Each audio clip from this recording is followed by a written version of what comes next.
The C-130 transport plane shuddered against the mountain winds as captain.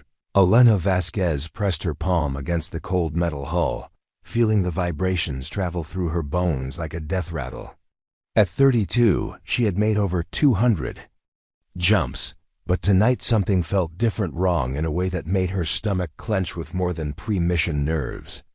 The red jump light bathed everything in hellish crimson, turning her teammates' faces into masks of shadow and blood. Preparing and narrating this type of story took us long efforts and hard work. So if you are enjoying the story, please consider subscribing to our channel. 2 minutes to drop zone, hinted the pilot's voice through the intercom, crackling with static that sounded like distant gunfire. Elena adjusted her tactical harness one final time, her fingers automatically checking each buckle, each strap, each piece of equipment that would either save her life or seal her fate in the next few minutes. Her primary parachute pack felt heavier than usual against her back, the weight distributed oddly. She'd packed it herself that morning in the pre-dawn darkness of the hangar, following the same methodical routine she'd performed hundreds of times before. But now, suspended 30,000 feet above the war-torn landscape of Kazakhstan, doubt crept through her mind like poison. "You nervous, Cap?" Sergeant Mike Torres shouted over the engine noise, his boyish grin failing to mask the tension in his dark eyes. At 24, he was the youngest member of their specialized reconnaissance unit, but his skill with electronics and explosive devices had earned him a place on this classified mission, deep behind enemy lines. Elena forced a smile, knowing her team looked to her for strength. "Just focused," she replied, but her voice felt hollow in her own ears. "Remember, we're going in dark. No comes until we reach the extraction point 48 hours from now."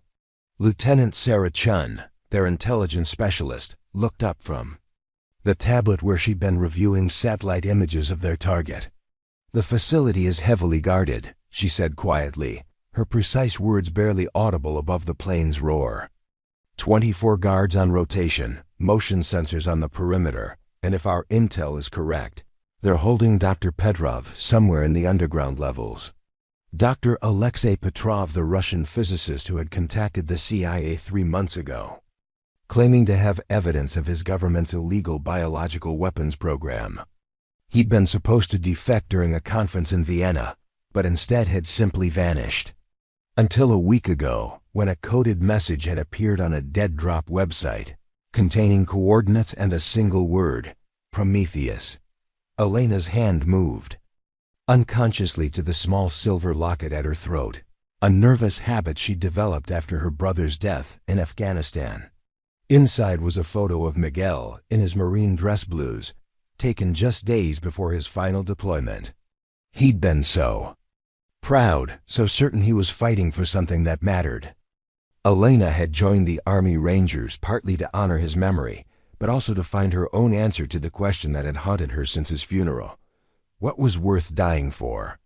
30 seconds, the jump master called out, moving toward the rear cargo door with practiced efficiency. Elena stood and clipped her static line to the overhead cable, muscle memory taking over as her conscious mind grappled with the growing certainty that something was fundamentally wrong with this mission.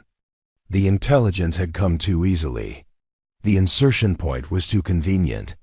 And there had been something in Colonel Morrison's eyes during the briefing that had made her skin crawl, a flicker of guilt, perhaps, or knowledge he wasn't sharing.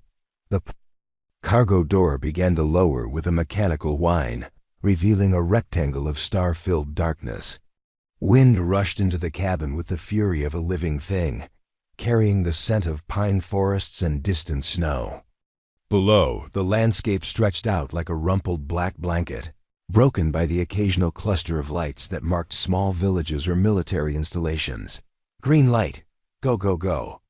Torres went first, disappearing into the void with a whoop that was immediately swallowed by the wind. Chun followed, her small frame vanishing so quickly it seemed the darkness had simply erased her. Then it was Elena's turn. She stepped to the edge, her boots on the aluminum threshold, and looked down into the abyss that separated her from the mission below. For a moment that lasted forever, she hesitated.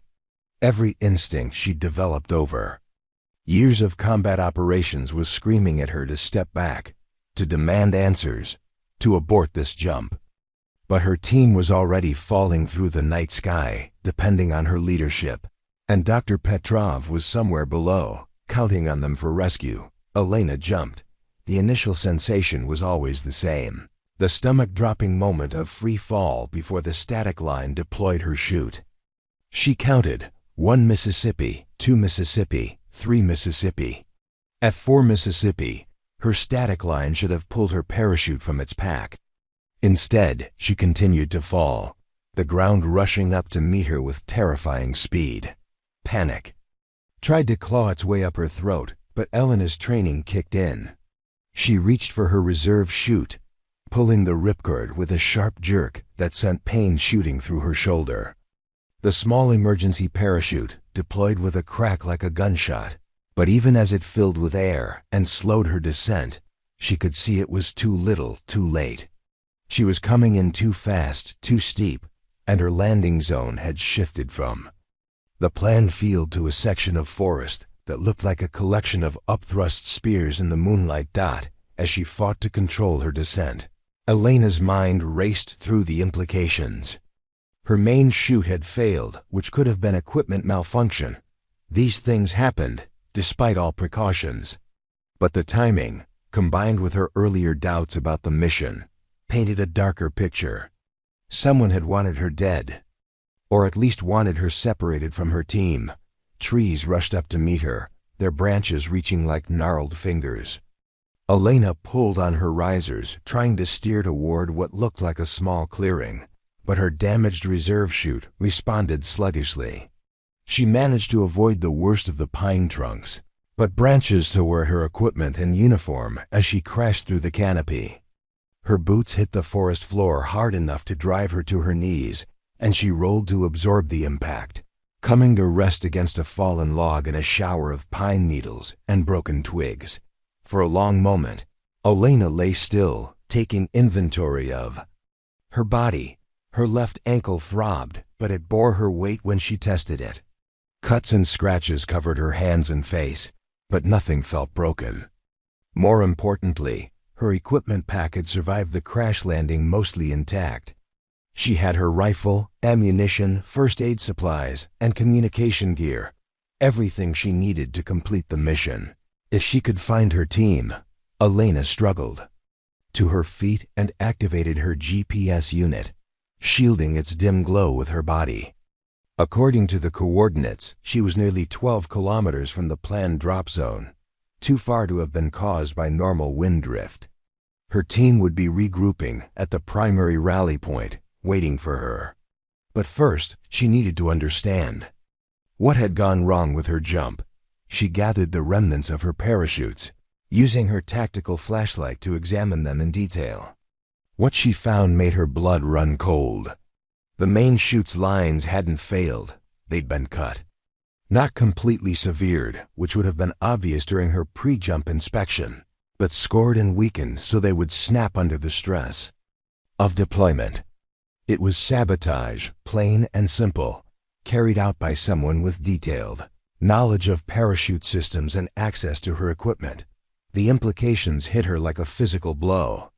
Someone in her own unit, or higher up the chain of command, had tried to kill her. But why? What did she know, or what was she supposed to discover, that made her too dangerous to live? Elena forced herself to focus on immediate concerns. She had a mission to complete and teammates who were counting on her. Personal vendettas and betrayals could wait until after they'd extracted Dr. Petrov and made it safely home. She buried the damaged parachutes under a pile of fallen branches and checked, her compass bearing toward the target facility. But as she began moving through the dark forest, following game trails and trying to avoid leaving tracks, Elena couldn't shake the feeling that this was only the beginning. Someone had tried to eliminate her before she could reach the target, which meant there was something at the research facility they desperately didn't want her to discover. And if they were willing to commit murder to protect it, they wouldn't hesitate to sacrifice Torres and Chen as well. The thought of her teammates walking into a trap sent adrenaline coursing through Elena's system. She picked up her pace, pushing through the undergrowth with renewed urgency. Somewhere ahead in the darkness, her friends were moving toward a target that might be far more dangerous than any of them had imagined. And the only person who suspected the truth was currently 12 kilometers away, with a twisted ankle and growing certainty that this mission had been designed to fail from the very beginning. As Elena navigated by starlight and instinct, she began to form a plan. If someone had sabotaged her jump, they would expect her to be dead or at least out of action. That gave her an advantage. She could approach the facility from an unexpected direction, gather intelligence on whatever was really happening there, and hopefully find a way to warn her team before they walked into what increasingly felt like a carefully orchestrated trap. But first, she had to survive the night in enemy territory, wounded and alone, with the growing certainty that the greatest threat might not come from the Russians they were supposed to be fighting, but from the people who had sent them into harm's way. Elena had learned to trust her instincts during her third deployment to Afghanistan, when a seemingly routine patrol had turned into a 12-hour firefight that claimed half her squad. The morning had felt wrong from the beginning, too quiet, with an absence of the normal sounds that should have filled the mountain valley. Her squad leader had dismissed her concerns, calling them female intuition with the kind of sneer that had followed Elena throughout her military career. By sunset, he was dead, and she was calling in medevac helicopters for the survivors. Now, moving through the Kazakhstani forest with measured steps, Elena reflected on how many times those same instincts had saved her life. The ability to read people, to sense deception, to feel danger like a change in atmospheric pressure. These weren't feminine weaknesses, as some of her male colleagues seemed to believe, but survival skills honed by necessity. Growing up as the daughter of Guatemalan immigrants in East Los Angeles, Elena had learned early that the world could be a hostile place for someone who looked like her. Her father, Carlos, worked double shifts at an aerospace manufacturing plant, his hands permanently stained with metal shavings and industrial lubricants. Her mother, Maria, cleaned office buildings downtown, leaving before dawn and returning after dark with stories about the important people whose trash she emptied and whose floors she mopped. Mia, her father had told her one evening when she was 16, watching her struggle with calculus homework at their kitchen table, "In this country, we have to be twice as good to get half as much. But you have something special. You see things other people miss." He'd been referring to her academic abilities then, her knack for mathematics and science that had earned her a partial scholarship to UCLA. But Elena had come to understand that her true gift was more subtle, an ability to read between the lines, to sense the currents of truth and deception that flowed beneath surface conversations. That gift had served her well in the Army, helping her navigate the complex social dynamics of military life while rising through the ranks faster than many of her peers expected. But it had also made her enemies among those who preferred soldiers who followed orders without asking inconvenient questions. Elena paused beside a small stream, using her night vision goggles to scan the opposite bank for signs of movement. The water bubbled softly over smooth stones, a peaceful sound that seemed to mock the violence surrounding this mission. She knelt carefully, mindful of her injured ankle, and refilled her water bottles, adding purification tablets before screwing the caps back on.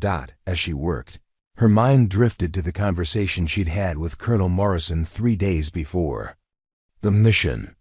She'd been summoned to his office at Peterson Air Force Base, a sterile room decorated with commendations and photographs of Morrison, shaking hands with various military and political dignitaries. He'd been friendly, almost paternal, as he briefed her on Operation Prometheus.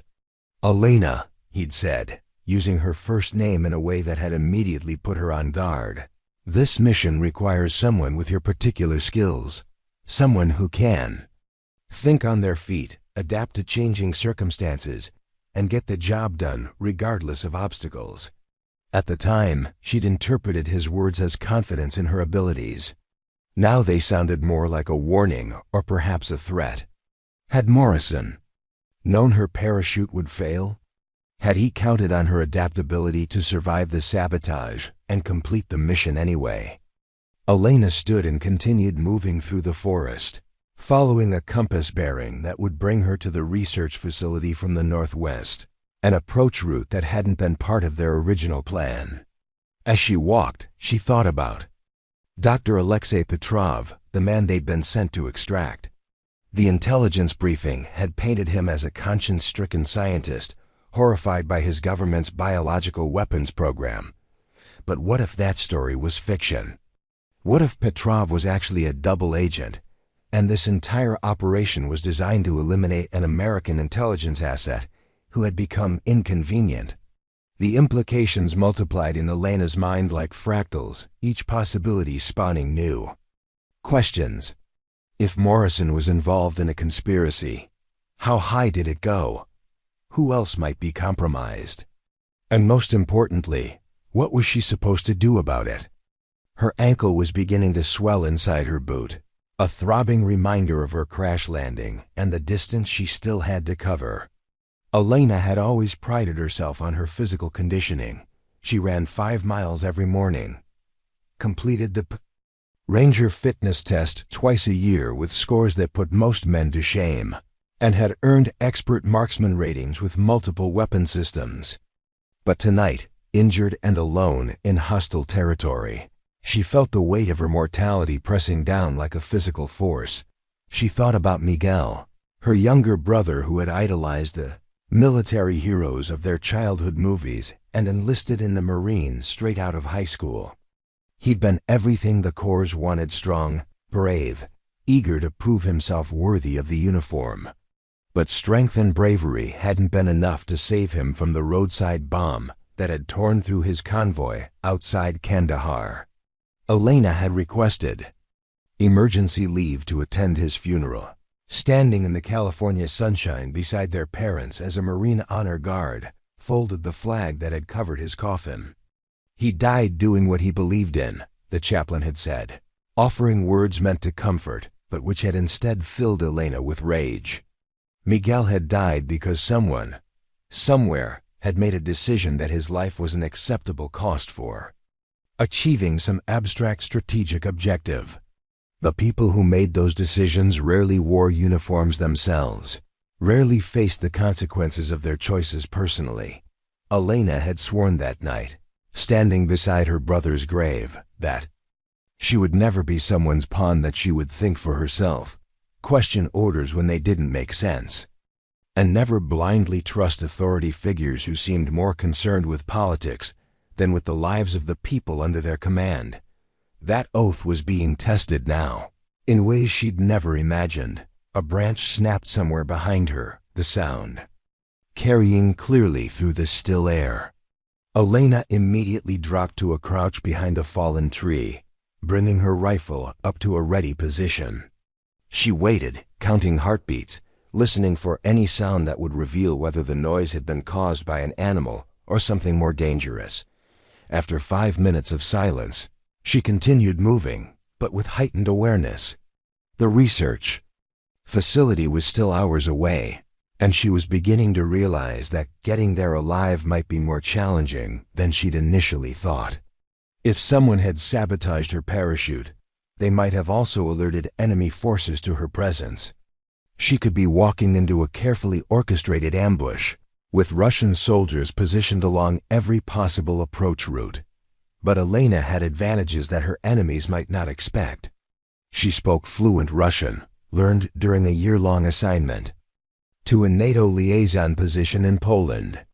She was smaller than most soldiers, making her harder to spot and track. And most importantly, she was motivated by something more personal than duty or patriotism. She was fighting for the lives of Torres and Chen, 2 people who trusted her to bring them home safely. As the hours passed and the forest began to thin, Elena's thoughts turned to the morning routine that had become her anchor during years of deployment. Every day, regardless of where she was stationed, she would wake before dawn and spend 20 minutes in what she called her centering practice, part meditation, part prayer, part psychological preparation for whatever the day might bring. She would think about her family, her responsibilities to her team, and the principles that guided her actions. Elena had never been particularly religious, despite her mother's attempts to instill Catholic faith through weekly mass attendance and bedtime prayers. But she believed deeply in the concept of moral accountability, the idea that every person had an obligation to do right by others, even when doing so came at personal cost. That belief had shaped her decision to join the military, her choice to volunteer for dangerous assignments, and her determination to become the kind of leader her soldiers could trust absolutely.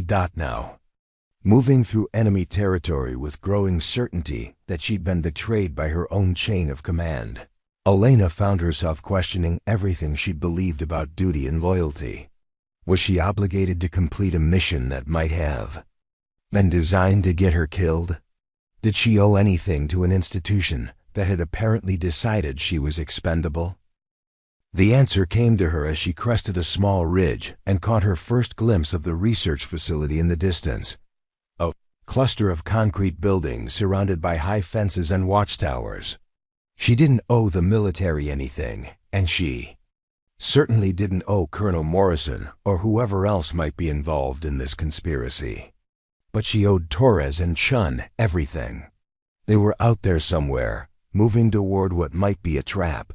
Trusting her to meet them at the extraction point in 46 hours, Elena adjusted her course toward the facility, checking her watch and calculating the time she'd need to conduct reconnaissance and locate her teammates. The mission had become personal, now not about following orders or serving abstract strategic interests, but about protecting the people she cared about and uncovering the truth behind the deception. As she began her approach to the target, Elena thought about the silver locket at her throat and the promise she'd made at Miguel's graveside. She would not be anyone's pawn. She would think for herself, act according to her own moral compass, and do everything in her power to bring her teammates home alive, even if it meant defying orders, even if it meant risking court-martial or worse. The facility's perimeter lights created pools of harsh illumination against the darkness, and Elena could see guards moving along the fence line in predictable patterns. Whatever secrets were hidden inside those concrete walls, she was going to discover them. And if someone had tried to eliminate her to prevent that discovery, they were about to learn that Captain Elena Vasquez was much harder to kill than they'd imagined.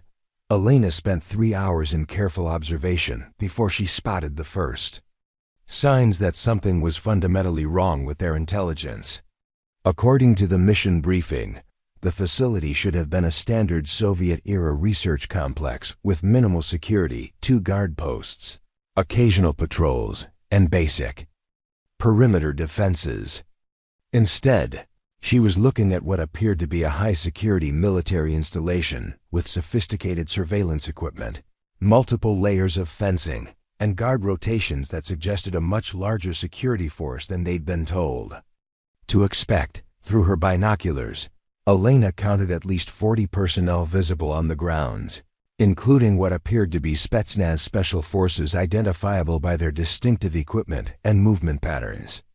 These weren't the aging conscripts and local militia members their briefing had described, but elite soldiers with training comparable to her own. The facility itself was larger than the satellite photos had indicated, with several buildings that appeared to be recent additions. Most concerning of all, there were no signs of the underground detention area where Dr. Petrov was supposedly being held. The building layouts didn't match their floor plans, and the security arrangements suggested this was an active research facility, not a makeshift prison. Elena began to suspect that Dr. Petrov might not be here at all, or that he'd never been a prisoner in the first place. She was moving to a new observation position when her earpiece crackled with a brief transmission. "Phoenix, this is Eagle 1. We have a problem. Torres's voice was tight with stress, and Elena felt her stomach clench as she pressed her radio's transmit button. Eagle 1, this is Phoenix. Go ahead. We're in position at Rally Point Alpha, but the facility layout doesn't match our intel. Repeat, the target does not match our intelligence briefing. Something is very wrong here. Elena closed her eyes, feeling a mixture of relief that her teammates were alive and alarm at the confirmation of her suspicions. Eagle 1, maintain position. I'm conducting independent reconnaissance. What's your status? Eagle 2 is showing signs of exhaustion, and we're both questioning the mission parameters. The building we're supposed to infiltrate appears to be some kind of advanced laboratory, not a detention facility. We're seeing personnel in hazmat suits and what looks like significant biotechnology equipment. Elena's blood ran cold. If this was truly a biological weapons facility, and if they'd been sent here without proper protective equipment or decontamination protocols, then the mission wasn't just compromised, it was potentially suicidal. Eagle 1, do not approach the target building. Repeat, do not approach.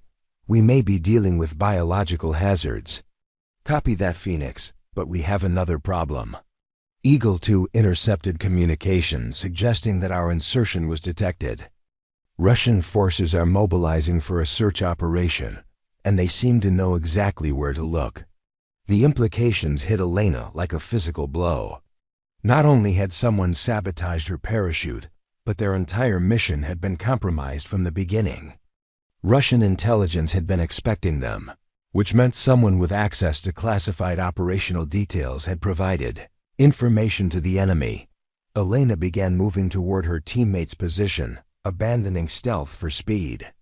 Eagle 1, begin moving toward extraction point Beta. We're aborting this mission. Phoenix, what about our primary objective? We haven't located the package. Elena hesitated, knowing that Torres was referring to Dr. Petrov by his operational codename. Everything about this mission felt wrong, but abandoning their objective without attempting to gather intelligence would guarantee a court-martial when they returned. Negative, Eagle 1.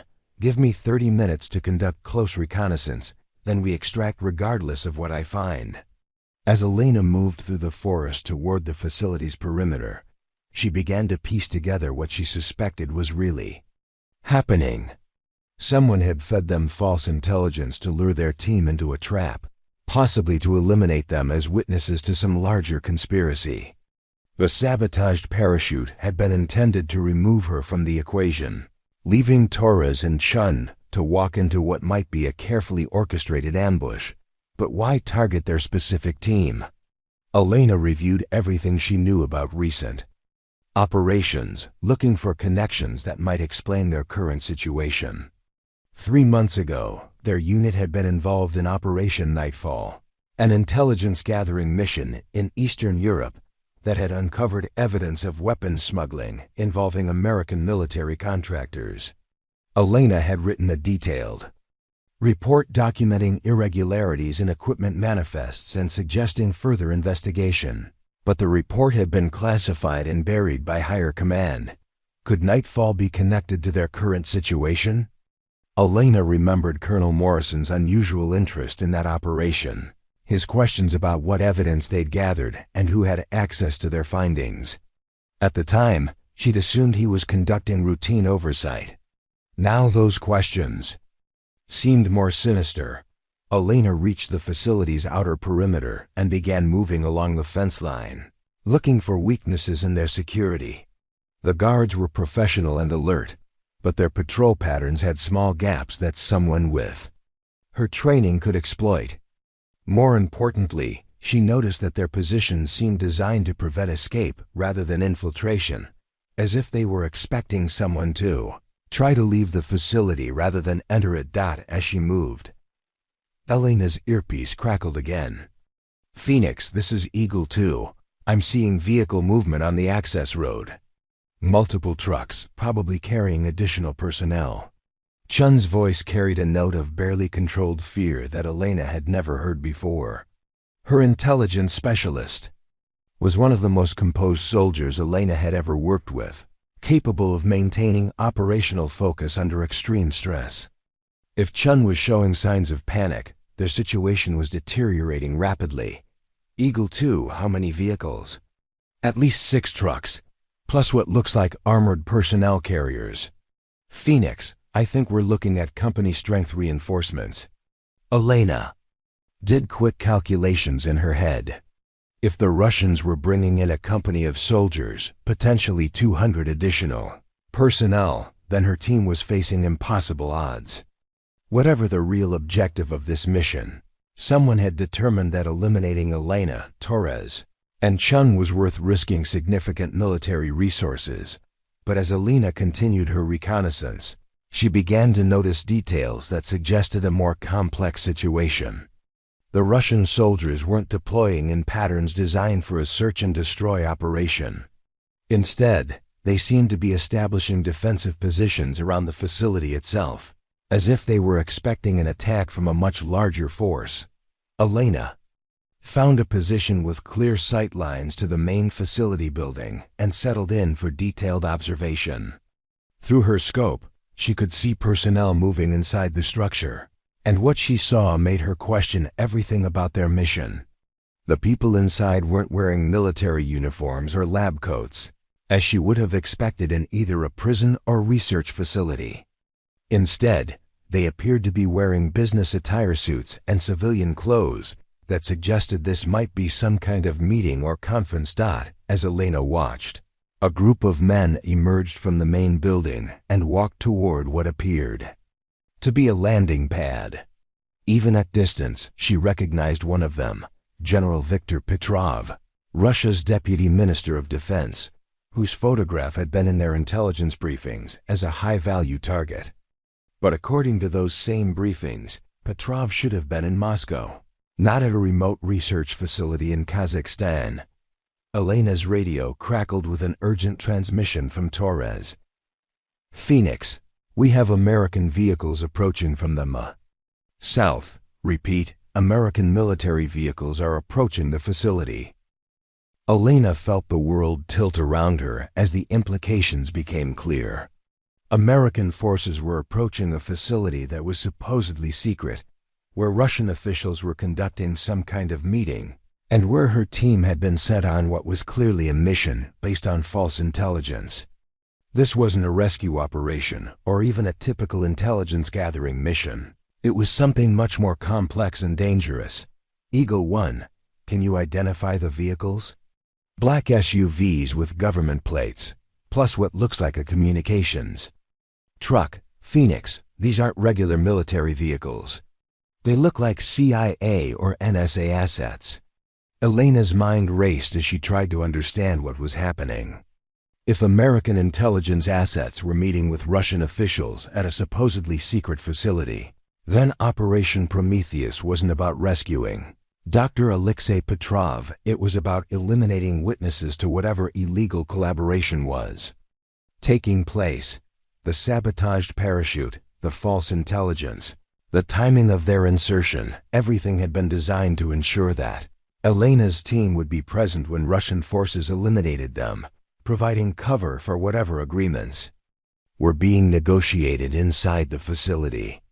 Their deaths would be blamed on a failed mission, their bodies never recovered, and any evidence of American involvement in whatever conspiracy was unfolding would die with them. Elena began moving toward her teammate's position with new urgency. They had perhaps an hour before the full weight of both Russian and American forces would be brought to bear against them, and their only chance of survival was to gather evidence of what was really happening and find a way to transmit it to someone they could trust. As she moved through the forest, Elena thought about the men and women she'd served with over the years, soldiers who had died believing they were fighting for their country and its ideals.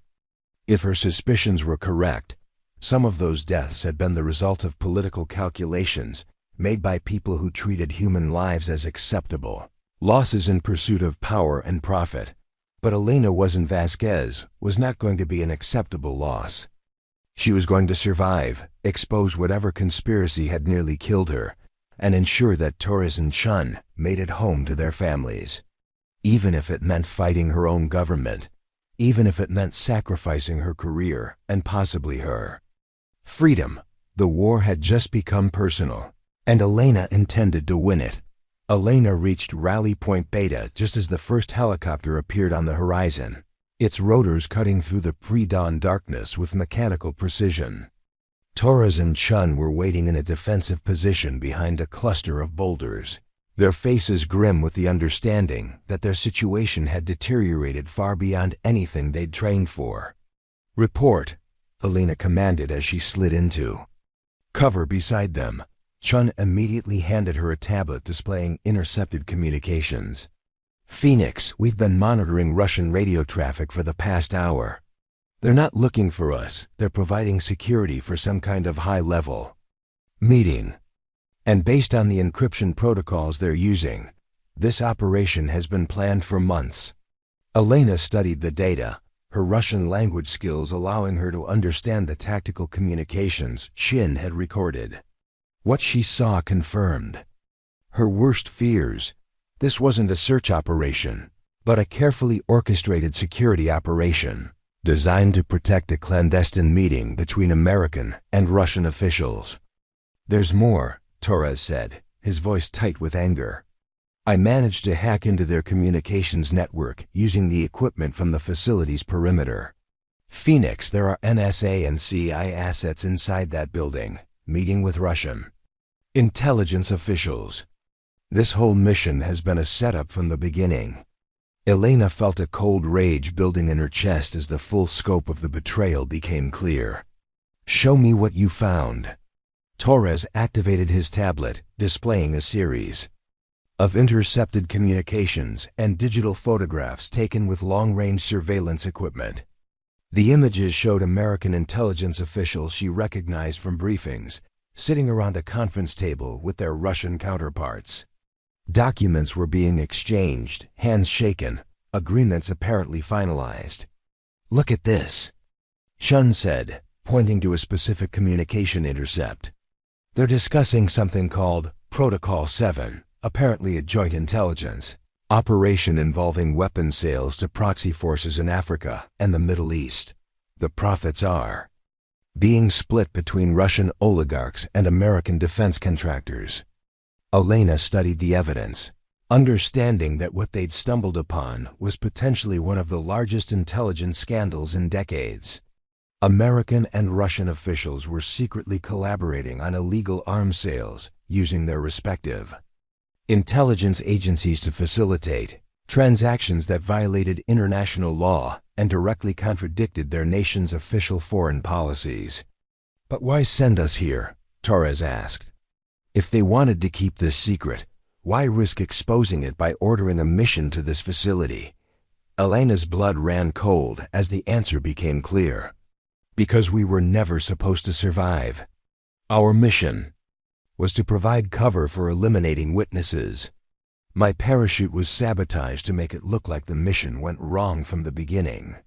If you two had been killed during what appeared to be a failed infiltration, it would have provided perfect cover for whatever agreements they were finalizing inside."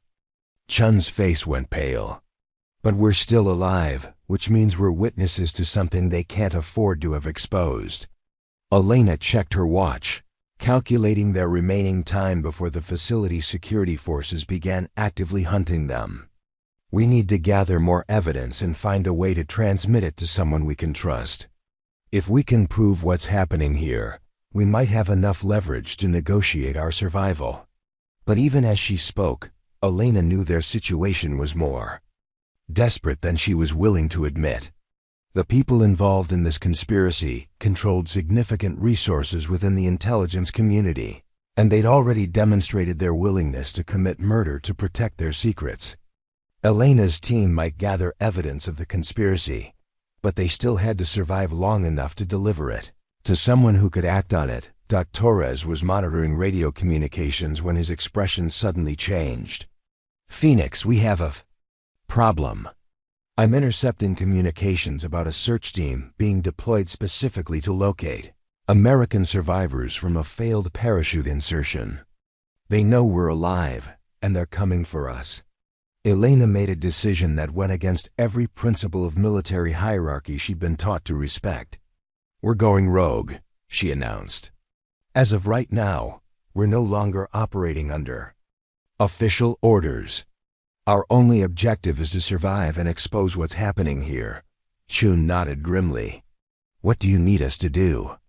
Elena outlined her plan quickly. They would split up, with Torres and Chen moving to establish a communication position from which they could transmit evidence to media contacts and congressional oversight committees. Meanwhile, Elena would infiltrate the facility itself to gather additional documentation and, if possible, record direct evidence of the meeting taking place. "Phoenix, that's suicide," Torres protested. "The facility is crawling with security forces, and they'll be expecting infiltration attempts." Elena smiled coldly. "They'll be expecting infiltration from the outside. But I'm not going through the perimeter. I'm going to get myself captured and taken inside." It was a desperate gamble, but Elena had noticed something during her reconnaissance that might work in their favor. The Russian security forces were professional soldiers, but they were following protocols designed for dealing with foreign intelligence operatives, not American military personnel. If she could convince them that she was a lost paratrooper seeking assistance, they might take her inside for interrogation rather than killing her immediately. Elena began stripping off her tactical equipment, keeping only her sidearm and a small recording device concealed in her boot. She needed to look like someone who had been lost in the forest for hours, desperate and confused rather than conducting deliberate reconnaissance. "Give me 2 hours," she told her teammates. "If I'm not at extraction point Charlie by 0800, transmit everything you've gathered and get out of here." Chun grabbed Elena's arm as she prepared to leave. "Phoenix, if this goes wrong," Elena cut her off. "If this goes wrong, make sure the world knows what happened here. Don't let our deaths be meaningless." Elena began moving toward the facility's eastern perimeter, where her reconnaissance had identified the smallest concentration of guards. She intentionally made noise as she approached, stumbling through underbrush and calling out in broken Russian, "Help! Please, I need help." The response was immediate. Spotlights blazed to life, illuminating Elena as she emerged from the tree line with her hands raised. Russian soldiers converged on her position with weapons drawn, shouting commands in rapid fire. Elena allowed herself to collapse to her knees, playing the role of an exhausted and disoriented soldier. "My parachute failed," she said in Russian, deliberately making her accent more pronounced than it actually was. "I've been lost in the forest for hours. Please, I need medical attention." The lead soldier approached cautiously, his rifle trained on Elena's center mass. She could see the calculation in his eyes as he assessed whether she represented a genuine threat, or was simply what she appeared to be, a lost American paratrooper in need of assistance. "Search her," the soldier commanded in Russian to his subordinates. Elena submitted to the search passively, allowing them to find and confiscate her sidearm, while keeping her body language consistent with someone who was grateful for rescue rather than planning escape. The recording device in her boot went undetected, hidden beneath layers of padding and designed to be undetectable to casual inspection. "She's clean, Sergeant," one of the soldiers reported. "Standard American military equipment, no identification of her unit or mission." The sergeant studied Elena for a long moment before making his decision. "Take her inside for interrogation. Command will want to know what an American paratrooper is doing in this area." As the soldiers escorted Elena toward the facility, she caught glimpses of the meeting taking place inside the main building through windows that hadn't been properly secured. American and Russian officials were indeed conducting some kind of negotiation, with documents and what appeared to be payment authorizations being exchanged across a conference table. Elena was taken to a small holding room in one of the facility's outbuildings, where she was given water and basic medical attention for the cuts and bruises she'd sustained during her forest crash. The Russian medic who treated her injuries was professional but distant, clearly following protocols for dealing with captured foreign military personnel. "You will wait here," the sergeant informed her in accented English. "Our commander will speak with you soon." Left alone in the holding room, Elena activated the recording device concealed in her boot and began documenting everything she could observe through the room's single window. The view provided a clear sightline to the main building's entrance, where she could see American intelligence officials she recognized from briefings, arriving and departing in government vehicles. After 30 minutes, the door opened and Elena found herself face to face with someone she hadn't expected: Colonel Morrison himself, wearing civilian clothes and accompanied by a Russian officer she didn't recognize. "Captain Vasquez," Morrison said, his voice carrying a mixture of surprise and concern that Elena immediately recognized as false. "What are you doing here? According to our mission reports, you should be dead." Elena met his eyes steadily, understanding that this moment would determine whether she lived or died. "My parachute malfunctioned, sir. I've been trying to rejoin my team and complete our mission." Morrison exchanged a look with the Russian officer that confirmed Elena's suspicions about the conspiracy. "Captain, I'm afraid there's been a change in circumstances. Your mission has been compromised, and we need to extract you immediately." Elena noticed that Morrison wasn't asking about Torres and Chen, which suggested that either he assumed they were dead or he had other plans for dealing with them. "What about my teammates, sir? They're still out there waiting for me." "Your teammates are being handled separately," Morrison said, his tone becoming colder. "Right now we need to focus on getting you safely out of enemy territory." The Russian officer spoke for the first time, his English precise but heavily accented. "Captain Vasquez, you have witnessed things here that relate to ongoing diplomatic negotiations between our governments. For reasons of national security, it is important that you understand the sensitive nature of what you have observed." Elena recognized the threat implicit in his words, but she also understood that they were giving her an opportunity to cooperate, rather than simply eliminating her immediately. That suggested they weren't certain about what evidence she might have gathered or transmitted to her teammates. "I understand, sir," Elena replied carefully. "I'm prepared to follow whatever security protocols are necessary." Morrison seemed to relax slightly at her apparent cooperation. "Good. We're going to transport you to a secure location where you can be properly debriefed and prepared for return to your unit. This entire incident will be classified at the highest levels." Elena nodded, but her mind was racing with the implications of what she was hearing. Morrison wasn't planning to kill her immediately. He was planning to take her somewhere she could be interrogated and eliminated quietly, away from the facility where her death might complicate whatever agreements were being negotiated. But Elena had one advantage that Morrison didn't know about.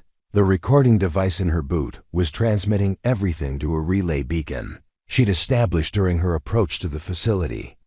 Torres and Chen would be monitoring her communications and would know exactly what was happening to her.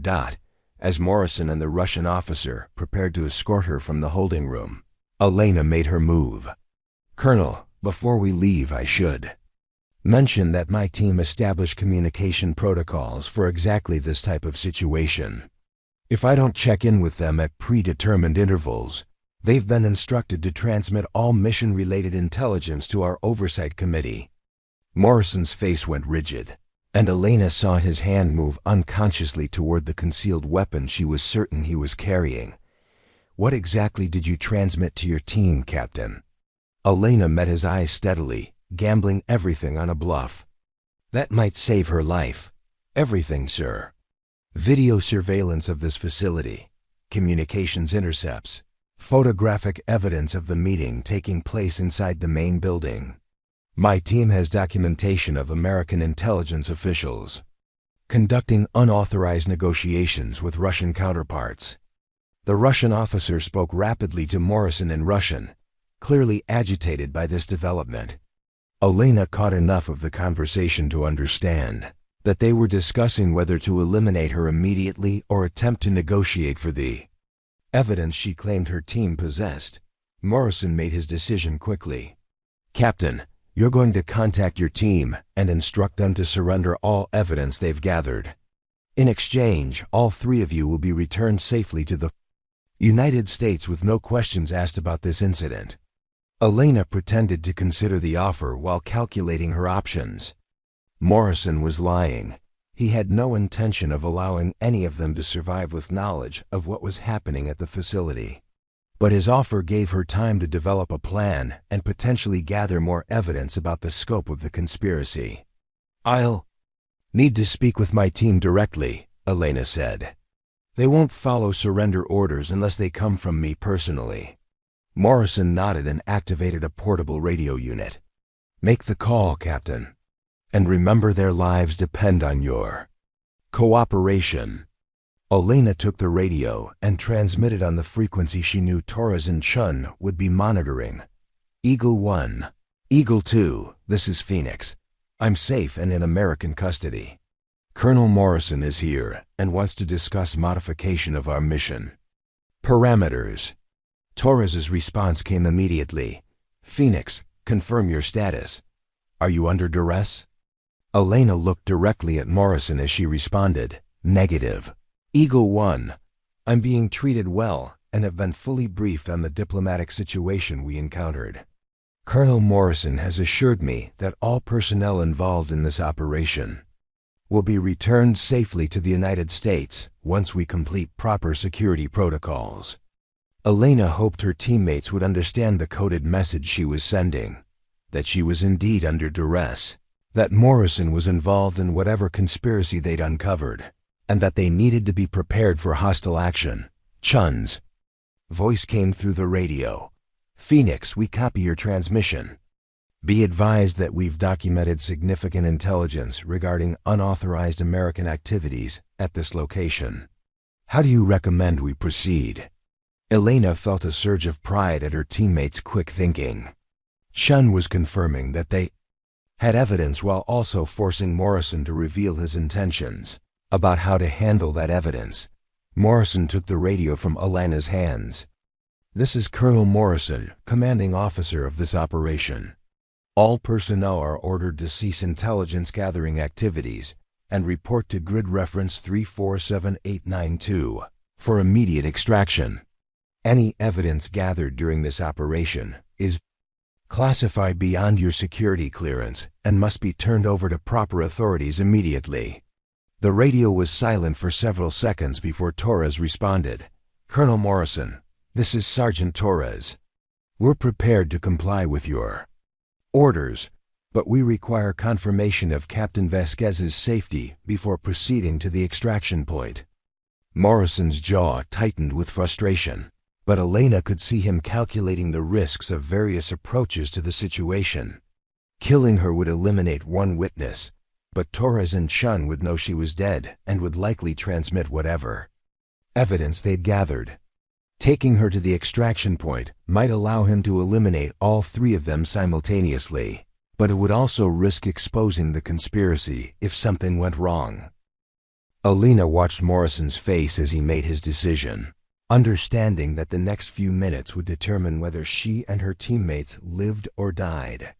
The colonel was clearly weighing multiple factors: the value of maintaining secrecy about the facility, the risk of allowing witnesses to survive, and the potential consequences of American military personnel being killed by their own command structure. Finally, Morrison spoke into the radio. "Sergeant Torres, Captain Vasquez will accompany me to the extraction point. You and Lieutenant Chen will meet us there in 2 hours with all evidence you've gathered. Any deviation from these orders will result in Captain Vasquez being turned over to Russian authorities as a captured spy."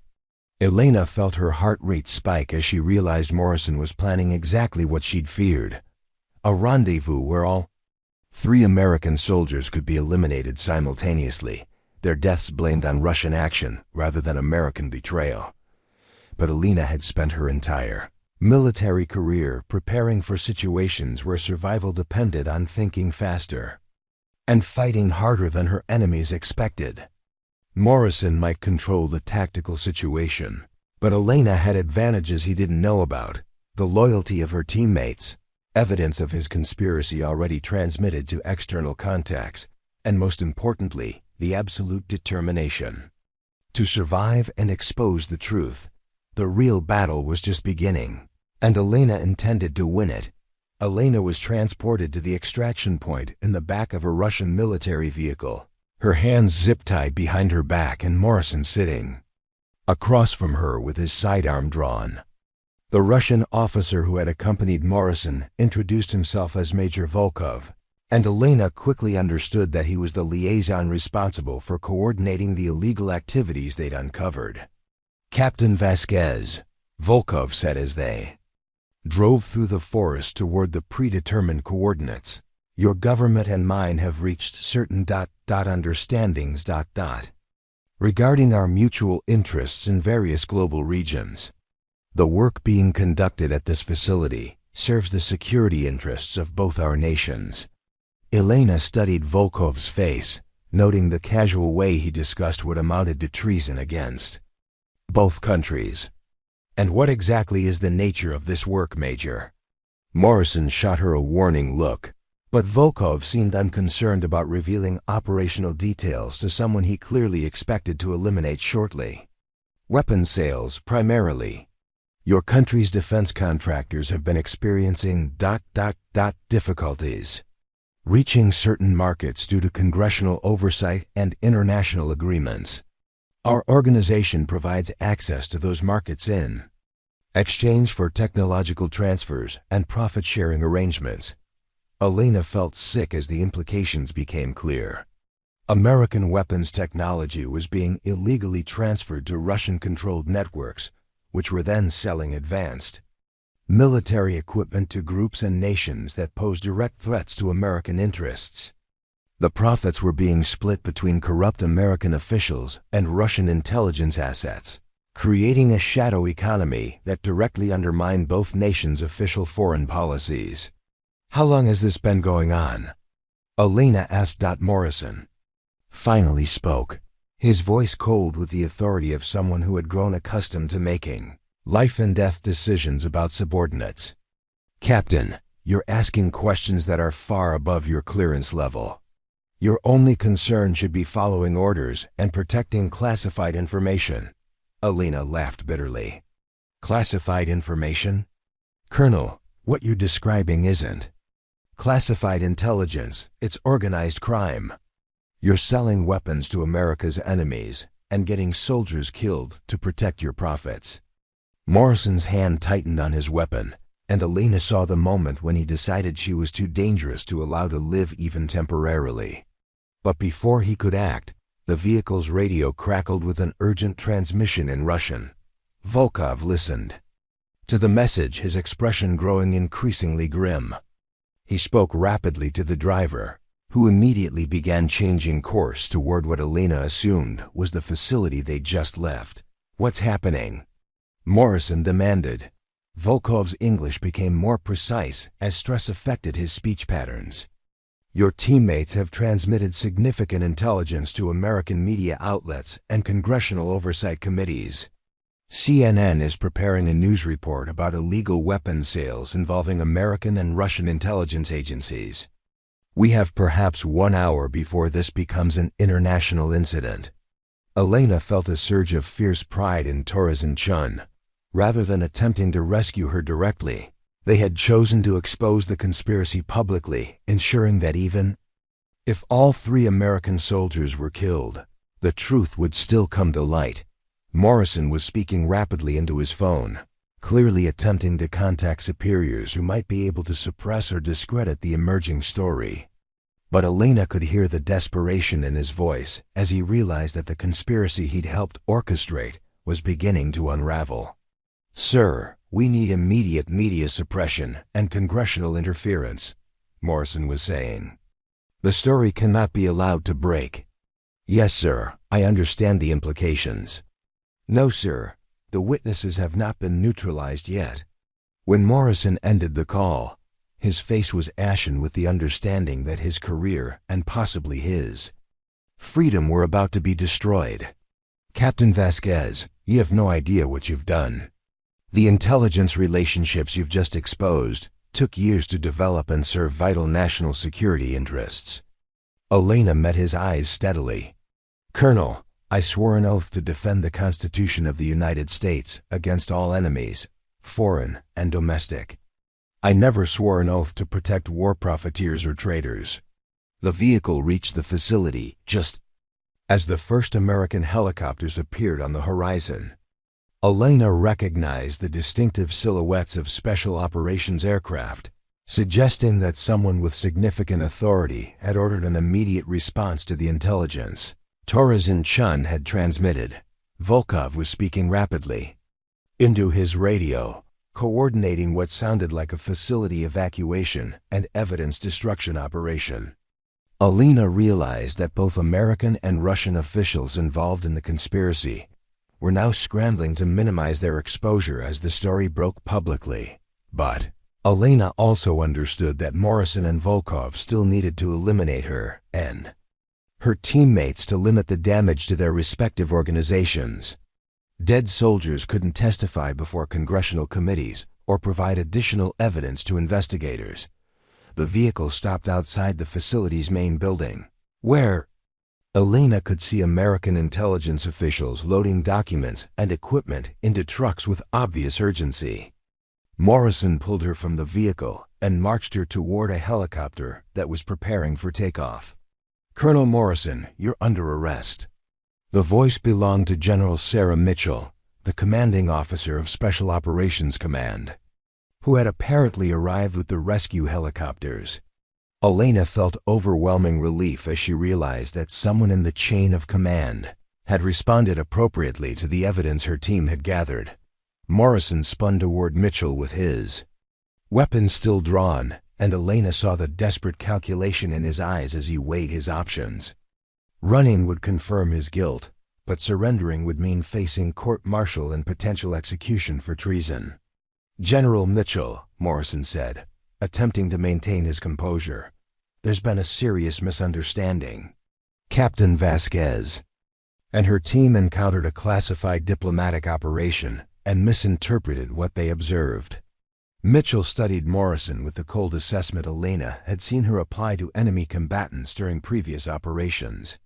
Colonel, we have recorded communications of you coordinating with Russian intelligence officials, photographic evidence of illegal weapons transfers, and detailed documentation of financial transactions involving defense contractors and foreign criminal organizations. You're going to come with us quietly, or my men are going to use whatever force is necessary to bring you into custody. Elena watched as Morrison made his final decision. Rather than surrendering, he grabbed Elena and pressed his weapon to her head, using her as a human shield as he backed toward the Russian helicopter. I'm leaving with Major Volkov, Morrison announced. Anyone who attempts to stop me will be responsible for Captain Vasquez's death. Elena felt the cold metal of Morrison's weapon against her temple and realized that her survival now depended on her ability to create an opportunity for the special operations soldiers to act. She began calculating distances and angles, looking for any advantage she could exploit. But before Elena could act, Volkov himself ended the standoff in a way none of them had expected. The Russian major drew his own weapon and shot Morrison, once in the center of his chest, dropping him instantly. Major Volkov, General Mitchell called out, her weapon trained on the Russian officer. You're surrounded. Surrender your weapon, and you will be treated according to the Geneva Convention. Volkov smiled grimly as he holstered his pistol and raised his hands. General, I am FSB intelligence. I have diplomatic immunity and will be returning to Russia immediately. Colonel Morrison was a traitor to his country, and I have simply saved you the expense of a trial. Elena understood that Volkov was attempting to limit his organization's exposure by eliminating Morrison as a potential witness while positioning himself as someone who had actually helped American interests by removing a corrupt official. As Special Operations medics checked Morrison's body and confirmed his death, Elena found herself processing the complex emotions of watching someone who had tried to kill her being eliminated by his own co-conspirator. Justice had been served, but not in any way that would provide closure or accountability for the broader conspiracy. General Mitchell approached Elena as the medics cut her restraints. "Captain, are you injured?" Elena flexed her wrists, checking for nerve damage from the zip ties. "I'm fine, ma'am. But we need to locate Sergeant Torres and Lieutenant Chen immediately. They're still in the field and may be targeted by remaining conspirators." Mitchell nodded and activated her radio. "All units, this is Overwatch. Locate and extract Eagle 1 and Eagle 2 immediately. They are friendly forces and are to be treated as protected assets." Within an hour, Torres and Chen had been located and brought to the extraction point, where Elena experienced the intense relief of seeing her teammates alive and unharmed. The three soldiers were immediately transported to a secure American military facility, where they began the lengthy process of debriefing intelligence officials and congressional investigators. Over the following weeks, Elena learned the full scope of the conspiracy they had uncovered. Morrison had been part of a network involving dozens of American officials and defense contractors who had been illegally selling weapons technology to Russian-controlled organizations for over 5 years. The profits had totaled hundreds of millions of dollars, while the weapons had ultimately reached terrorist groups and hostile nations that had used them against American forces and allies. Elena's parachute had been sabotaged not just to eliminate her as a witness, but because her previous reports on Operation Nightfall had identified financial irregularities that threatened to expose the broader conspiracy. Morrison and his co-conspirators had decided that eliminating Elena's entire team would provide perfect cover for destroying evidence and continuing their illegal activities. The congressional hearings that followed Elena's testimony led to the largest military corruption scandal in decades. 17 American officials were ultimately convicted of treason, espionage, and conspiracy charges. Defense contractors lost billions of dollars in contracts, and new oversight procedures were implemented to prevent similar conspiracies in the future. Elena was awarded the Distinguished Service Cross for her actions during Operation Prometheus. But the ceremony felt hollow given the cost in lives and trust that the conspiracy had extracted from the military she had dedicated her life to serving. 3 months later, Elena stood before the Senate Armed Services Committee, her dress blue uniform bearing the ribbon of the Distinguished Service Cross alongside her other commendations. The hearing room was packed with media representatives, military officials, and family members of soldiers who had been killed by weapons illegally sold through the conspiracy Elena had helped expose. Senator Patricia Hayes, the committee chairwoman, leaned forward as Elena concluded her prepared testimony. "Captain Vasquez, in your professional opinion, how many American lives might have been saved if this conspiracy had been discovered earlier?" Elena had spent weeks preparing for this question, consulting with intelligence analysts and reviewing casualty reports from operations where American forces had encountered weapons that should never have reached enemy hands. "Senator, based on our investigation, we've identified at least 47 American casualties that can be directly attributed to weapons sold through this network. The actual number is likely much higher when you consider casualties among allied forces and civilian populations." The hearing room fell silent as the implications of Elena's testimony sank in.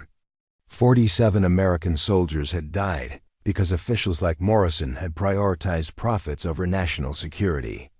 Elena thought about Miguel, her brother who had died believing he was fighting for something noble, and wondered how many other families had lost loved ones to similar betrayals. "Captain," Senator Hayes continued, "what recommendations would you make to prevent similar conspiracies in the future?" Elena had given considerable thought to this question, understanding that her answer might influence policy decisions that would affect thousands of soldiers. Senator, I believe we need 3 fundamental changes. First, mandatory rotation of personnel involved in weapons sales and technology transfers to prevent the long-term relationships that enabled this conspiracy. Second, independent oversight of all international military transactions with audits conducted by personnel who have no financial stake in the outcomes. And third, protection for whistleblowers who report irregularities so that soldiers don't have to risk their lives to expose corruption. 6 months later, Elena had been promoted to major and transferred to the Pentagon, where she now worked in the newly created Office of Military Ethics and Oversight.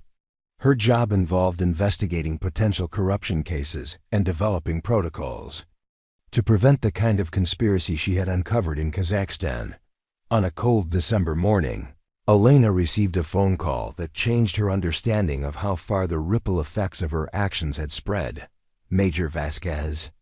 This is Lieutenant Maria Santos with the 82nd Airborne Division. I wanted to thank you personally for your testimony before Congress. Elena was surprised by the call. Lieutenant Santos, I don't believe we've met. No, ma'am, but your actions saved my life. 3 weeks ago, my unit was deployed to Somalia on a counter-terrorism operation. Because of the oversight procedures implemented after your testimony, we discovered that our weapons supplier had connections to the same network you exposed. The mission was aborted, and subsequent investigation revealed that our insertion would have been an ambush. Someone was selling our operational plans to the groups we were supposed to be targeting. Elena felt a chill as she realized that the conspiracy she'd uncovered had been even more extensive than anyone had known. Lieutenant, are you saying that American soldiers were being sent into deliberate ambushes? Yes, ma'am. The investigation is ongoing, but it appears that corrupt officials were accepting payments for intelligence about American operations. Your testimony gave us the framework to identify and stop them. After ending the call, Elena sat in her office overlooking the Potomac River and reflected on the responsibility that came with uncovering truth. Every action had consequences that rippled outward in ways she couldn't predict or control. Her decision to investigate the sabotaged parachute had ultimately saved lives she would never meet and prevented betrayals she would never know about. 1 year later, Elena was conducting a training seminar for newly commissioned officers when she received word that Torres and Chen had been awarded Bronze Star medals for their actions during Operation Prometheus. Both had been promoted and were now serving in positions where they could influence military ethics training for the next generation of soldiers. After the seminar, Elena drove to Arlington National Cemetery to visit Miguel's grave. She knelt beside the white marble headstone and placed a small arrangement of flowers on the grave. "Hey, little brother," she said quietly. "I think I finally understand what you meant about fighting for something that matters. It's not about the flag, or the uniform, or even the country. It's about protecting the people who can't protect themselves, even when the threat comes from people wearing the same uniform you are." Elena thought about the congressional legislation that had been passed as a result of her testimony, creating new oversight mechanisms and whistleblower protections. She thought about Lieutenant Santos and the soldiers whose lives had been saved by investigations prompted by her revelations. Most of all, she thought about the responsibility that came with the knowledge that individual actions could have consequences far beyond anything she could imagine. 2 years later, Elena had been promoted to lieutenant colonel and was serving as the military liaison to a joint congressional committee investigating defense contractor corruption. Her work involved reviewing classified documents and interviewing personnel who had reported suspicious activities, and she was amazed by how many soldiers had noticed irregularities but had been afraid to report them officially. One afternoon, she received a visit from Dr. Alexei Petrov, not the fictional character from their mission briefing, but a real Russian physicist who had defected to the United States 6 months earlier. He brought information about additional corruption networks involving American and Russian officials, including evidence that the conspiracy Elena had uncovered had been part of a much larger pattern of illegal collaboration. "Major Vasquez," Dr. Petrov said in accented English, "your actions in Kazakhstan have had consequences you may not know about." When news of the weapons conspiracy broke in American media, it triggered investigations in Russia as well. Several FSB officials involved in the operation have been arrested, and their activities have been curtailed significantly. Elena was intrigued by the international implications of what they'd accomplished. "Dr. Petrov, are you saying that exposing American corruption also damaged Russian intelligence operations?" "Precisely. The network you destroyed was profitable for both sides, which means both sides have been weakened by its exposure. Sometimes, Major, fighting corruption serves both justice and national security simultaneously." 3 years later, Elena stood in the same hangar where she had packed the parachute that had been sabotaged 3 years earlier. But instead of preparing for a covert mission, she was addressing a group of special operations candidates about the importance of ethical decision-making under pressure. "The hardest part about being a soldier," Elena told the assembled candidates, "isn't facing enemy fire or completing dangerous missions. The hardest part is knowing when to question orders that don't feel right and having the courage to act on your convictions even when doing so puts your career and your life at risk." A young female candidate raised her hand. "Ma'am, how do you know when questioning orders is justified?" Elena thought about her brother Miguel, about Torres and Chen, about all the soldiers who had died because people in positions of authority had prioritized personal gain over their responsibilities to the troops under their command. "You know," Elena said, "when you remember that your oath was to defend the Constitution and protect the people of this country, not to obey authority figures without question. Sometimes the greatest act of loyalty to your country is refusing to follow orders that betray everything your country is supposed to stand for." Preparing and narrating this type of story took us long efforts and hard work. So if you are enjoying the story, please consider subscribing to our channel. Colonel Elena Vasquez sat in her office at the U.S. Military Academy at West Point, where she now served as an instructor in military ethics and leadership. On her desk was a letter from a former student who had graduated 2 years earlier and was now serving as a platoon leader in Afghanistan. "Colonel Vasquez," the letter read, "I wanted you to know that your teachings about ethical leadership prevented a tragedy last week. Our unit was ordered to conduct an operation that would have resulted in significant civilian casualties. Remembering your lessons about questioning orders that violate our moral obligations, I requested additional intelligence review before proceeding. The subsequent investigation revealed that our target intelligence was deliberately false, provided by local officials who wanted us to eliminate their political enemies.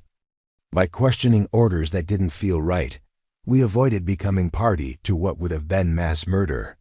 Elena felt the same mixture of pride and responsibility that had followed her throughout the years since Kazakhstan.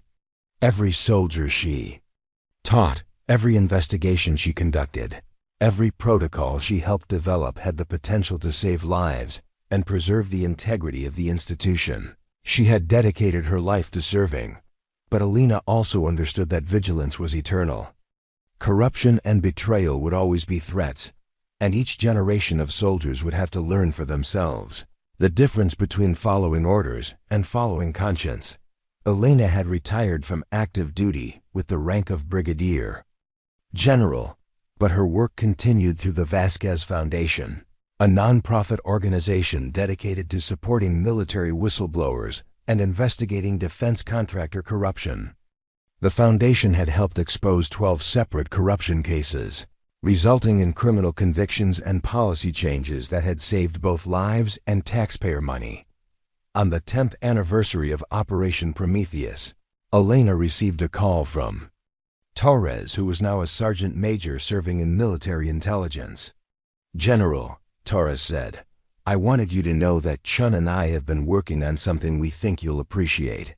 We've developed a new training program that uses the Kazakhstan operation as a case study for teaching soldiers about ethical decision-making. The program is being implemented army-wide next year."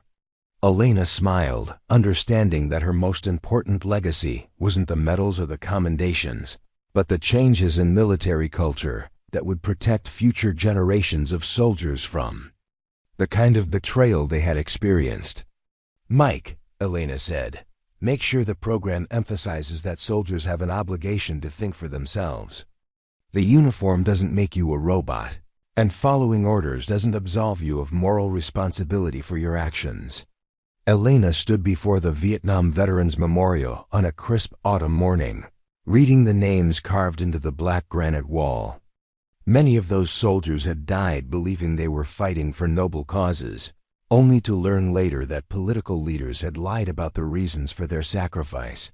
Elena thought about Miguel, about Morrison, about all the soldiers whose lives had been cut short by the decisions of people who would never face the consequences personally. She thought about the responsibility that came with survival, the obligation to use the years she'd been given to protect others from similar betrayals. A young woman approached the memorial carrying flowers and stood beside Elena in respectful silence. "Were you related to someone on the wall?" Elena asked gently. The woman nodded, tears streaming down her face. "My grandfather. He was killed in Vietnam when my father was just a baby. I never got to meet him, but my dad always said he was a good man who believed he was fighting for something important." Elena placed a comforting hand on the woman's shoulder. "Your grandfather was fighting for something important," she said. "He was fighting for the idea that people should be free to make their own choices about how to live their lives. The fact that some political leaders betrayed that ideal doesn't diminish the nobility of his sacrifice."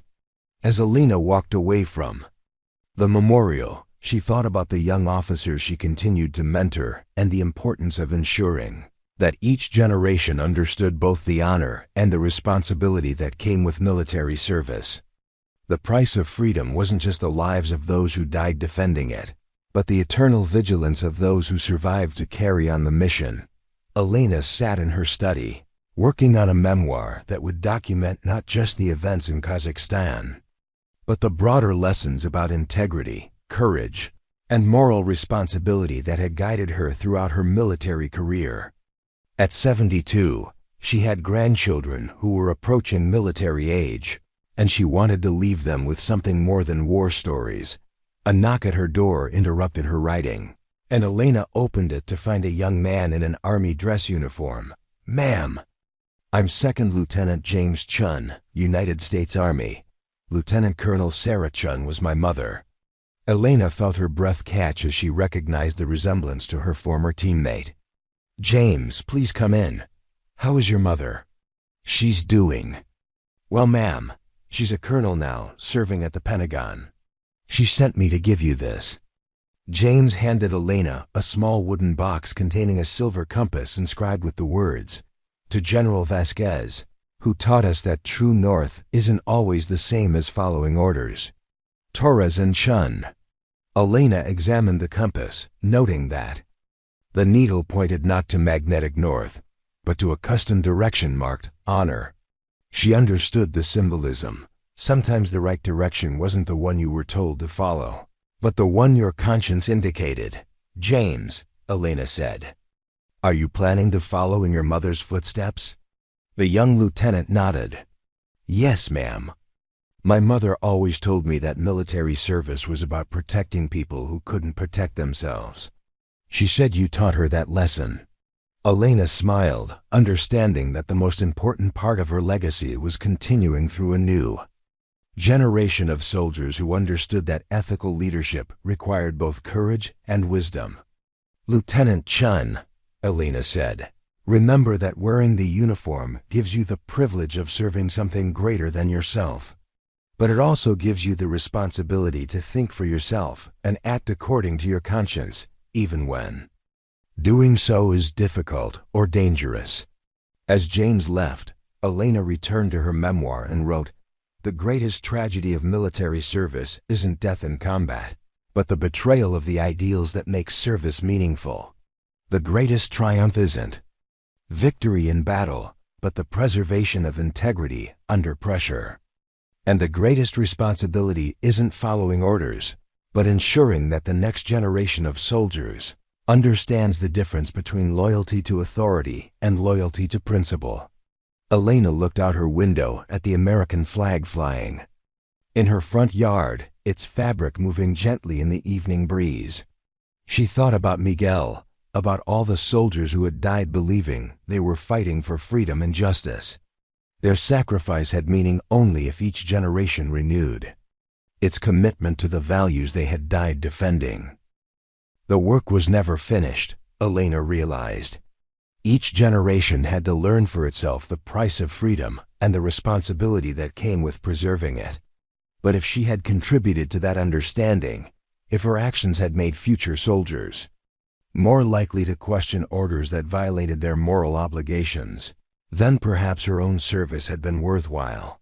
Elena returned to her writing, determined to finish the memoir that would serve as both a warning and an inspiration for the soldiers who would face similar choices in the years to come. The story of Operation Prometheus wasn't just about one mission or one conspiracy, but about the eternal struggle between power and principle, between authority and conscience, between following orders and following honor. Elena Vasquez stood at the podium in the Pentagon's auditorium, addressing an audience of military officers, defense contractors, and Congressional Oversight Committee members. At 77, she moved with the careful precision of someone who had spent a lifetime in military service, but her voice carried the same unwavering authority that had commanded respect on battlefields around the world. "Ladies and gentlemen," Elena began, "today marks the 25th anniversary of Operation Prometheus, the mission that exposed one of the largest military corruption scandals in American history. But anniversaries aren't just about remembering the past, they're about ensuring we apply those lessons to the challenges we face today." In the audience, Elena could see familiar faces: Torres, now a command sergeant major preparing for retirement; Chen, wearing the eagles of a full colonel; and dozens of officers who had been influenced by the training programs and ethical frameworks developed in the aftermath of Kazakhstan. But she also saw younger faces, lieutenants and captains, who had been children when Operation Prometheus unfolded, soldiers whose careers had been shaped by the reforms that followed. 25 years ago, Elena continued, 3 American soldiers discovered that their own government was betraying the principles they had sworn to defend. The decision to act on that discovery required choosing between personal safety and moral obligation, between following orders and following conscience. Elena paused, allowing her words to resonate in the silent auditorium. She had given variations of this speech dozens of times over the years, but each audience brought new urgency to the message. Military corruption wasn't a historical curiosity, it was an ongoing threat that required constant vigilance. "The conspiracy we uncovered in Kazakhstan wasn't an aberration," Elena said. "It was the predictable result of what happens when oversight fails, when financial incentives override moral obligations, and when soldiers stop asking hard questions about the orders they receive." A young captain in the front row raised his hand. "General Vasquez, how do we balance the need for questioning orders with the requirement for military discipline?" Elena smiled, recognizing the same question she had grappled with throughout her career. "Captain, military discipline isn't about blind obedience. It's about having the training and integrity to act correctly under pressure. A soldier who follows illegal or immoral orders isn't being disciplined. He's being complicit." After the formal presentation, Elena was approached by Dr. James Patterson, a Pentagon analyst who had been investigating emerging threats to military integrity. "General Vasquez," Patterson said, We're seeing new patterns of potential corruption involving cyber warfare contracts and artificial intelligence development. The amounts involved dwarf what we saw in the Kazakhstan conspiracy, and the potential for strategic damage is exponentially greater. Elena felt the familiar weight of responsibility that had followed her since that night 25 years ago when her parachute had failed to deploy. Dr. Patterson, what kind of support do you need to investigate these threats? Honestly, ma'am, we need more people with your mindset, investigators who aren't afraid to follow evidence wherever it leads, regardless of how many important people might be implicated. Elena thought about the young officers she had mentored over the years, many of whom were now in positions where they could influence policy and investigate corruption. "I'll make some calls," she said. "But remember, the most important investigations are often the ones that make powerful people uncomfortable." That evening, Elena sat in her study, reviewing a classified report about irregularities in a defense contractor's artificial intelligence development program. The patterns were disturbingly familiar: cost overruns that couldn't be adequately explained, technology transfers to foreign entities that violated export restrictions, and financial relationships between American officials and foreign intelligence services. Her phone rang, interrupting her analysis. The caller ID showed Lt. Col. Martinez, one of her former students who now worked in military intelligence. "General," Martinez said, "I wanted you to know that we've identified what appears to be another corruption network involving drone technology sales. The evidence suggests American military contractors are selling advanced systems to countries that are using them against our allies." Elena felt her pulse quicken. How solid is the evidence? Solid enough that we're requesting authorization for a full investigation. "But ma'am, some of the people implicated have significant political connections. We're going to need support from someone with your credibility if we're going to pursue this properly." Elena made her decision without hesitation. "Send me everything you have. And Martinez, remember what I taught you about documenting evidence and protecting sources. If this is as big as it sounds, there will be people who want to stop the investigation before it can proceed." After ending the call, Elena reflected on the cyclical nature of corruption and reform. Each generation of soldiers faced similar choices between personal safety and moral obligation, and each generation had to learn for itself the price of vigilance. Elena found herself once again in a congressional hearing room, this time testifying about the emerging drone technology scandal that Martinez and his team had uncovered. The parallels to Kazakhstan were striking: American officials collaborating with foreign intelligence services, weapons technology being sold to hostile entities, and elaborate financial schemes designed to hide illegal transactions. General Vasquez, Congresswoman Jennifer Hayes asked, "Based on your experience with the Kazakhstan conspiracy, what patterns do you see in this new case?" Elena consulted her notes, gathering her thoughts before responding. "Congresswoman, corruption. Networks evolve, but their fundamental characteristics remain consistent. They require long-term relationships between American officials and foreign entities, complex financial arrangements to hide illegal transactions, and most importantly, a culture where questioning authority is discouraged. What recommendations would you make for preventing future cases?"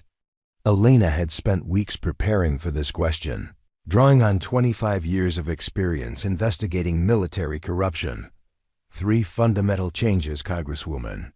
First, mandatory rotation of personnel in sensitive positions, preventing the long-term relationships that enable corruption.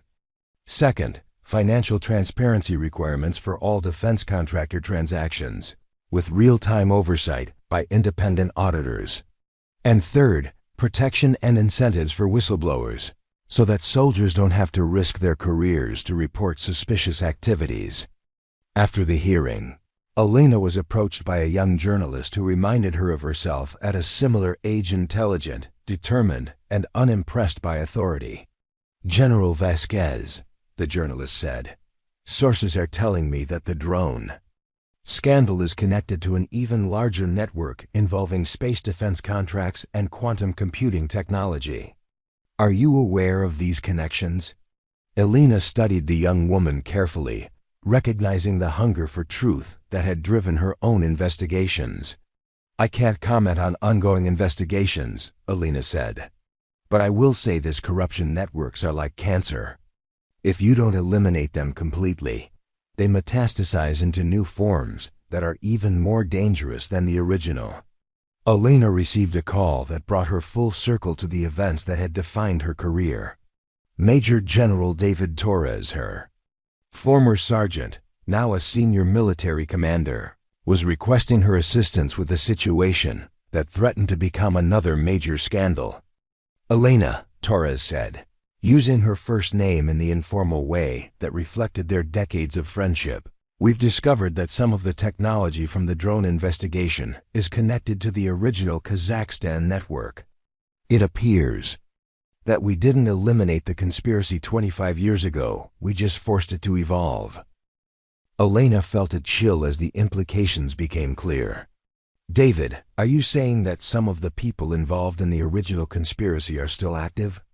Not the same individuals, but the same organizational structures, financial networks, foreign relationships, and most importantly, the same culture of corruption that prioritizes profit over national security. Elena made a decision that surprised her with its immediacy. I'm coming out of retirement, she announced. This needs to be finished properly. Elena stood in the same facility in Kazakhstan where Operation Prometheus had begun 25 years earlier. The building had been converted into an international cooperation center for combating military corruption, a symbolic transformation that represented the changes her actions had helped bring about. But Elena wasn't there for symbolism. She was there to investigate evidence that the corruption network they had exposed in the 1990s had simply adapted and evolved, creating new methods for illegal technology, transfers and weapons sales. Working with an international team of investigators, Elena had spent months documenting connections between current defense contractors and the financial networks that had supported the original conspiracy. The scale was staggering: billions of dollars in illegal transactions, advanced military technologies being sold to hostile nations, and a level of coordination between corrupt American and foreign officials that threatened fundamental national security interests. General Vasquez, said Agent Sarah Kim, a young FBI investigator assigned to the case, we've identified at least 30 current military and civilian officials who appear to be involved in these networks. Some of them have been in their positions since the original scandal. Elena reviewed the evidence files, recognizing names and organizational patterns that connected directly to the Kazakhstan conspiracy. Agent Kim, what we're looking at isn't a new scandal, it's the continuation of an old one that was never fully eliminated. As Elena and her team prepared to return to the United States with evidence that would trigger the largest military corruption investigation in history, she reflected on the persistent nature of institutional corruption and the price of insufficient reform. Elena sat in her study, finishing the final chapter of her memoir. The second Kazakhstan investigation had resulted in 73 criminal convictions, the restructuring of major defense contractors, and comprehensive reforms of military procurement processes. But Elena understood that vigilance could never be relaxed. Each generation would face similar challenges, and each would have to choose between personal safety and moral courage. A knock at her door interrupted her writing. Elena opened it to find a young woman in an Army lieutenant's uniform. "Ma'am, I'm Second Lieutenant Rebecca Torres. Major General Torres is my father." Elena smiled, recognizing the family resemblance and understanding why Torres had sent his daughter to visit. "Rebecca, please come in. What can I do for you?" "Ma'am, I'm being deployed to Eastern Europe next month, and my father said you might have some advice about ethical leadership and moral courage." Elena studied the young officer, seeing in her the same combination of intelligence and integrity that had characterized Torres and Chen 25 years earlier. "Rebecca, the most important thing I can tell you is that wearing the uniform doesn't absolve you of the responsibility to think for yourself. You took an oath to defend the Constitution, not to obey authority figures without question. But ma'am, how do you know when questioning orders is justified?" Elena thought about Miguel, about Morrison, about all the soldiers whose lives had been affected by the choices she had made. "You know," Elena said, "when you remember that your loyalty is to principles, not to people. When someone asks you to do something that violates those principles, you have an obligation to resist, regardless of the personal cost." As Rebecca left, Elena returned to her memoir and wrote her final words. Military service is ultimately about moral courage, the willingness to do what's right, even when doing so is difficult or dangerous. Each generation of soldiers faces the choice between following orders and following conscience, between loyalty to authority and loyalty to principle. The future of democratic military service depends on ensuring that each generation chooses correctly.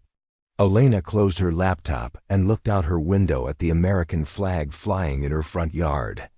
She thought about the young officers like Rebecca Torres who would face similar choices in the years to come, and she felt confident that the lessons of Operation Prometheus would continue to guide soldiers toward moral courage and ethical leadership. The work was never finished, but it was always worthwhile. And as long as soldiers like Rebecca Torres were willing to think for themselves and act according to their conscience, the principles that Miguel had died defending would continue to survive. And flourished. Elena picked up her phone and called Torres. "David," she said, "your daughter is going to be a great officer. She understands what really matters." The story of Operation Prometheus had ended, but the larger story of moral courage in military service would continue as long as soldiers remembered that their highest loyalty was not to authority, but to the principles that made their service meaningful.